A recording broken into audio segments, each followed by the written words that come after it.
OTT അപ്ഡേറ്റുകളാണ് ഇന്നത്തെ വീഡിയോയിൽ പറയുന്നത്. അതിൽ ആദ്യത്തെ സിനിമ ബാലയ്യ നായകനായി വന്ന അഖണ്ഡ 2 എന്ന മൂവിയാണ്. സിനിമ ഇപ്പോൾ നെറ്റ്ഫ്ലിക്സിൽ അവൈലബിൾ ആണ്.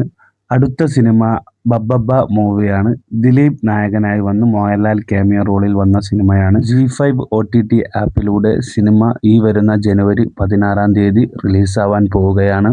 അടുത്ത സിനിമ സർവ്വമായം മൂവിയാണ്. സിനിമ ഇപ്പോഴും കേരള തിയേറ്ററുകളിൽ മുന്നേറിക്കുകയാണ്. സിനിമയുടെ OTT അവകാശങ്ങൾ ജിയോ ഹോട്ട്സ്റ്റാർ ആണ് ഇപ്പോൾ നേടിയിരിക്കുന്നത്. സിനിമ ഫെബ്രുവരി മാസത്തിലായിരിക്കാം റിലീസ് ഉണ്ടാകുന്നത് OTTയിൽ. അടുത്ത സിനിമ മെഗാസ്റ്റാർ മമ്മൂട്ടി നായകനായി വന്ന കളങ്കാവൽ മൂവിയാണ്. സിനിമയുടെ OTT അവകാശങ്ങൾ ഇപ്പോൾ നേടിയിരിക്കുന്നത് സോണി ലീവ് ആണ്. സിനിമ OTTയിൽ റിലീസാവാൻ പോകുന്നത് ജനുവരി 16-ാം തീയതി സിനിമ റിലീസാകും എന്നാണ് സിനിമയുടെ പ്രഖ്യാപനം വന്നിരിക്കുന്നത്. വീഡിയോ ഇഷ്ടപ്പെട്ടാൽ ചാനൽ സബ്സ്ക്രൈബ് ചെയ്യുന്ന കാര്യം പരിഗണിക്കണം.